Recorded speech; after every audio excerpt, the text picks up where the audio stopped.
Hello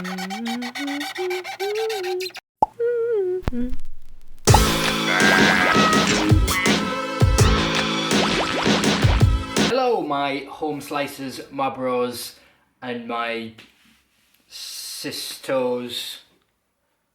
I've had quite a few questions coming in the comments recently, and rather than reply to them all in keys typing, I figured I might reply to some of them like this because I've got a bit of time today, and why the hell not? It's fun. It means I can get another good video out and hopefully answer some questions that people might not otherwise get answers to.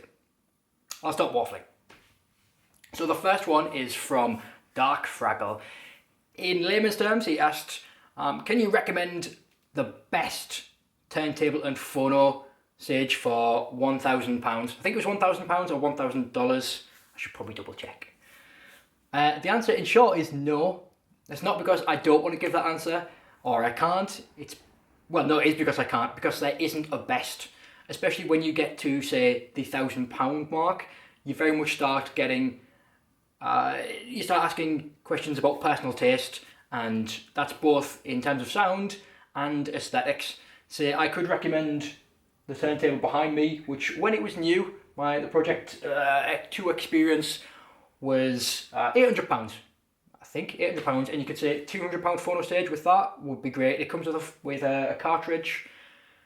I don't know, you could put the Pro-ject Phono, I think Phono Box S with it. I think that's about £130, and you still have a bit of cash to spare, and that would be pretty comfortably in that budget.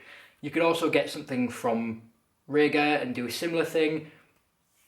I will in the future do some choices. I'll do a video of like 5 choices for £1,000 or something like that, but there certainly isn't a best. It's just about personal taste, and the only way you find that out is by listening to stuff. I guess it'd be nice if you can go out and actually demo it, which would be the best way if you're going to make a purchase, but obviously just read the reviews, hopefully try and narrow it down that way, and if you can, try and go out and actually listen to stuff. Next up, I've got one from Kingdannylam, or I am. I should have probably printed it off, I just written it down, and my handwriting's awful. He asks in very rough terms, he's just getting into vinyl, which is awesome, I'm glad he's doing that, and he's wanting to pick up an inexpensive, relatively cheap turntable. He's asking, should he, or she, probably, Danny, get an Audio-Technica ATLP60 for about £100, or look at one of the Lenco L3808s, which is a DJ style turntable. It's like a rough copy of an Audio-Technica ATLP120. Now there's loads of these clones around. It's an OEM product, we say. This one's about £200, I think.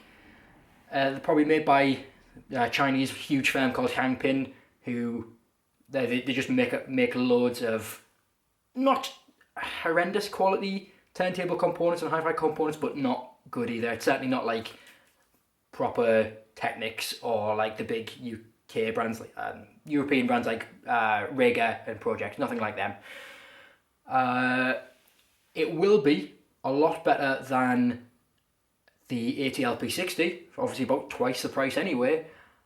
I think if you're going to spend that much money, I would look at a Pro-ject turntable or a cheap Rager turntable, maybe even second hand, or if you really like the kind of DJ aesthetic and the features that gives, having a phono stage built in so you can plug it straight into a set of powered speakers, I would probably look at the Audio-Technica ATLP120.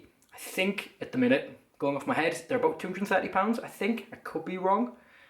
It's a much higher quality turntable, if I remember rightly, than these ones. It's kind of the official version, and they're definitely a lot weightier. And you get a better cartridge on it. You get the AT95E rather than the 1891, I think. So yes, you will get more if you spend the extra money, but I would maybe, instead of spending £200, spend £230. Hope that answers your question anyway. Next, Johnathon, Ahern, I think, if I've written it down correctly again. He asks, he's just got a Denon PM720 integrated amplifier with a phono stage built in. He's also got a Pro-ject Phono MM phono stage. First he asks me which one is better, so the phono stage in the Denon amplifier or the phono stage in the dedicated Pro-ject Phono amp. Personally, I've used both of these devices. I've used the Pro-ject Phono in a Denon amplifier. I think the Pro-ject Phono stage is better. But I mean, if you have both of them, just try it out. It's that easy. Again, it's personal taste with many of these things. Listen to it. If you think the Denon sounds better, great. I don't think you will. I think you'll find the Pro-ject amplifier sounds better. Preamplifier. The other question you asked, can you use your the Pro-ject Phono Pre-amp in the Phono Pre-amp of the Denon? And I actually answered this in message. Definitely don't do that. If you go through 2 stages of preamp gain, you can blow your amplifier, you can potentially blow the preamp as well. It'll just sound incredibly distorted because there'll be two levels of massive gain and 2 levels of EQing as well. So the bass will be boosted 2 times, twice as much as it needs to, and the treble will be cut. It'll sound awful, but most importantly, it can damage your equipment. So you really don't want to be doing that. Go on, focus. Yeah, we're in focus. Right, so we've got one last, it's not so much a question, but more of a discussion point. Who was I talking to? Fandangle, Techery. I like the name, it's cool. We were talking about the price of vinyl. I know a lot of people go on about how expensive records is, or are actually, because we speak good English, how expensive records are.